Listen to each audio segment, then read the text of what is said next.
What's going on, y'all? My name is Doobie for short. My real name is Chukwu Dubem. Uh, it means God guide me. First of all, I want to say shout out to Phil Kofer. That's my brother.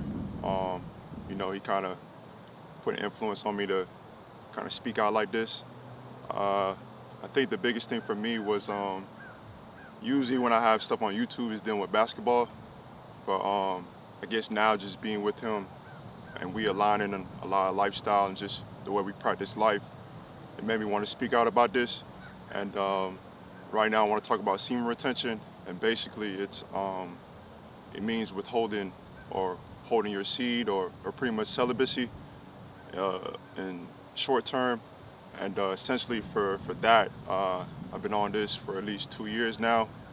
Um, it's been an interesting journey. It all kind of started during the pandemic, and I was going through a lot of stuff too with issues in the family. My father in particular had got sick, and he was on his deathbed, and that kind of traumatized me a lot. Um, and then after that, following that season, I didn't have the best season playing wise, and I was kind of stressing from stuff at home, and then where my environment was at the time. Yeah, so in 2020, my father had got sick, got prostate cancer. Um, he was pretty much on his deathbed. Uh, I kind of was stressing out. I didn't really let a lot of people know. Um, that year was real interesting for me because I ended up going to play overseas again, and currently I'm playing professional basketball. But that year in particular, I didn't have the best year in terms of situation, and still battling stuff at home. And I don't know if you guys know his name's Yaki Awakening. He actually talked about this too. A lot of times when we stress the human body, we try to find outlets. And one of my outlets was, having sex or, sexual intercourse a lot with women.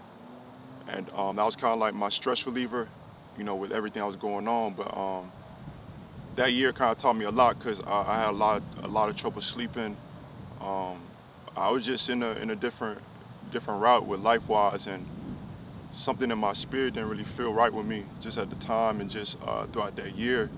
And that year again, a few other things came up, and somebody I called my best friend, my guide, my everything. He transitioned to another, to the afterlife in heaven. That was my uncle. And at the time too, he would kind of help me, not even kind of, he would help me a lot with just guidance and just helping me clear my mind when it comes to recognize the situation and just knowing how to maneuver off that. And one of the phone calls we was on the phone for about 3-4 hours like usual. But he mentioned to me about withholding your seed and how that's your life force. And before he's from Atlanta as well. He was kind of moving around and doing everything he wasn't supposed to do, or just, in that stage, we don't really know any better.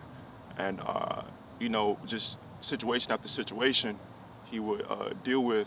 And he mentioned to me that he got tired of it one day. He got tired of like losing his power, or like just part of him just always depleted. And for at that time, he mentioned to me the last 10 years he hasn't even had sex or he withheld his seed. And that was real powerful to me because he meant a lot to me in my life still to this day. I miss him, and I think I know what he was doing. He was just playing a gem in me. And then time and time after again, throughout that year, just certain signs was telling me, yeah, it's time to go a different route. And one in particular, when he passed, and I never got a chance to say goodbye to him, and I dealt with a lot of depression. And somebody else that was really important to me was dealing with stuff too, and that was probably one of the hardest things I ever had to deal with. And yeah, with that, that just made me lean toward God more, and I reaped a lot of benefits from it, just in terms of I have more mental clarity. I'm able to focus more. Everything that I'm working towards too, it's enhancing. And then probably the biggest thing too, the scripture was more clear to me. I was able to just be by myself more comfortably without having to lead towards something else. And then ultimately too, the reason why I'm doing this now, I don't really care for any type of like glory or just some type of self-righteousness or the popular term. It's more so too, it's bigger than me because I know I'm working real hard, especially with me and my brother Phil, to pretty much just cut off your desires and starve your desires, because now we live in a real microwave society.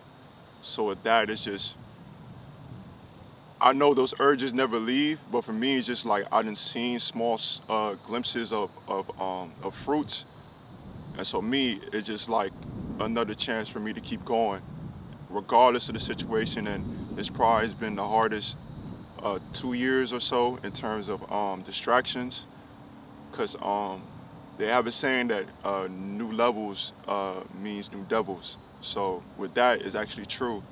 And not everybody's a devil or in that same way, but a lot of tests really comes that the Lord gives you.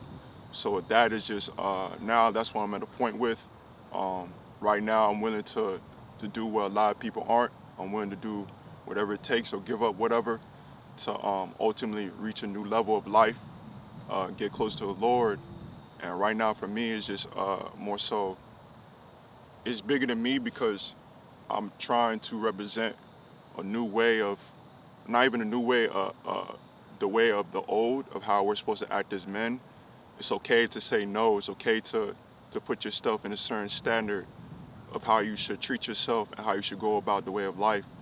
So if I'm able to do this and at least tell my brothers, even though we're all not perfect, it's all leading up to another stage of yourself and ultimately getting closer to the Lord.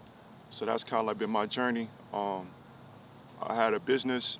I wrote it down. I remember the day I wrote it down, saw it come to life. I was able to focus on that. Basketball, I had like the best season I ever had last season, and that's kind of like what it's about. It's like what's important to you, like what do you prioritize, and pretty much there's a lot more to be said, but that's pretty much it for the first video. I don't know how this is gonna go, but I want to say thank you, Phil. Love you, man. And whoever's watching, hope this helps, and hope to make more videos soon. So, peace.